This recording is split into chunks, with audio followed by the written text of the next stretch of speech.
നമസ്കാരം.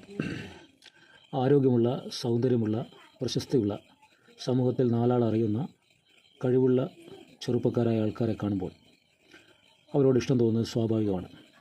പിന്നീട് അവരുടെ ഫോൺ നമ്പർ സംഘടിപ്പിക്കുക, അവരോട് സങ്കടങ്ങൾ പറയുക, അവർ പറയുന്ന ആശ്വാസവാക്കുകളെ കോൾമയർക്കൊള്ളുന്ന മനോഭാവത്തോടെ സ്വീകരിക്കുക, അവരുമായിട്ടുള്ള സൗഹൃദം വഴിവിട്ടിടത്തേക്ക് പോകാൻ അനുവദിക്കുക, അവരെ ഹോട്ടൽ മുറികളിലേക്ക് വിളിച്ചുകൊണ്ട് പോവുക, അവരിൽ നിന്നും സുഖങ്ങൾ സ്വീകരിക്കുക, അവർക്ക് പാരിതോഷികങ്ങൾ അങ്ങോട്ട് കൊടുക്കുക, പല രീതിയിലുള്ള സഹായങ്ങൾ അങ്ങോട്ട് ചെയ്യുക.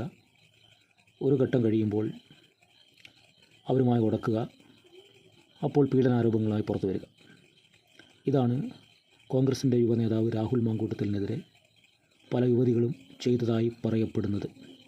ഇപ്പോൾ അതിജീവിതമാരെന്ന് പറഞ്ഞ ഒന്നാമത്തെയും മൂന്നാമത്തെ ആൾ വിവാഹിതരായിരുന്നു, രണ്ടാമത്തെ ആളല്ല. ഈ മൂന്ന് പേരും രണ്ടാമത്തെ ആൾ ഒഴികെ നിലവിലുള്ള ഭർത്താക്കന്മാരുമായിട്ട് നല്ല ബന്ധത്തിലായിരുന്നില്ല. അവർക്കൊരു പുതിയ ബന്ധവും ആ ബന്ധത്തിൽ കൂടെ രാഹുലിനെ കല്യാണം കഴിക്കാൻ അവർ ആഗ്രഹിച്ചു. അവർ വിവാഹിതരാണെന്ന് രാഹുൽ മാങ്കൂട്ടം അറിഞ്ഞിരുന്നില്ല. ഒടുവിൽ അറിഞ്ഞു വന്നപ്പോൾ വിവാഹിതരാണെന്ന് മനസ്സിലായപ്പോൾ ബന്ധത്തിൽ നിന്ന് പിന്മാറിയെന്നാണ് രാഹുൽ മാങ്കൂട്ടം 2 ജാമ്യമൊഴികളിലും പറഞ്ഞിട്ടുള്ളത്. ഇത്രയുമൊക്കെയാണ് സൈബർ വിങ്സ് വെട്ടിക്കളികൾ രാഹുലിനെ ന്യായീകരിക്കാനും ഇന്ന് പുറത്തു വന്ന 3 അതിജീവിതമാരെ കൂടാതെ പോക്സോ കേസ് പ്രതിയും വയോധികയായ പ്രതിയും ഉൾപ്പെടുന്ന ബാക്കി പുറത്തു നിൽക്കുന്ന ഏകദേശം 10-12ഓളം കോൺഗ്രസ് നേതാക്കളുടെ ഭാര്യമാരോ മക്കളോ ആയ ആൾക്കാരും ഒരു പരാതിയുമായി രാഹുലിനെതിരെ പുറത്തു വരാതിരിക്കാൻ അതിജീവിതമാരായി രംഗപ്രവേശനം ചെയ്യുന്നവരെ സമൂഹം എങ്ങനെ കാണും, സൈബർ ആക്രമണം അവർക്കെതിരെ എങ്ങനെ ഉണ്ടാകുമെന്ന് ഒരു മുൻകൂർ ഡോസ് കൊടുക്കുന്ന സൈബർ വിങ്ങുകൾ പ്രചരിപ്പിക്കുന്നത്.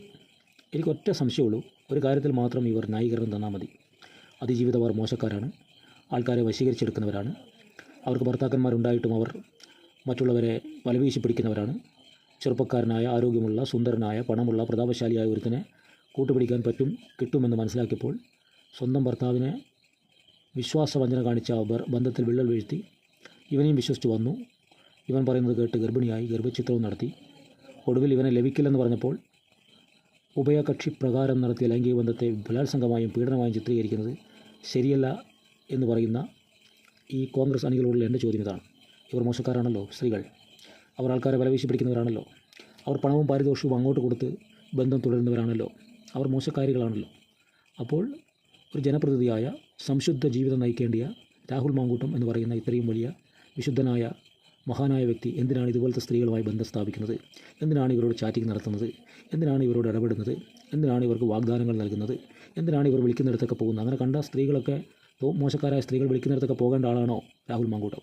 ഒന്നും അങ്ങോട്ട് യോജിക്കുന്നില്ലല്ലോ സൈബർ കുങ്ങികളെ. രാഹുൽ പേടും ഉറപ്പ്.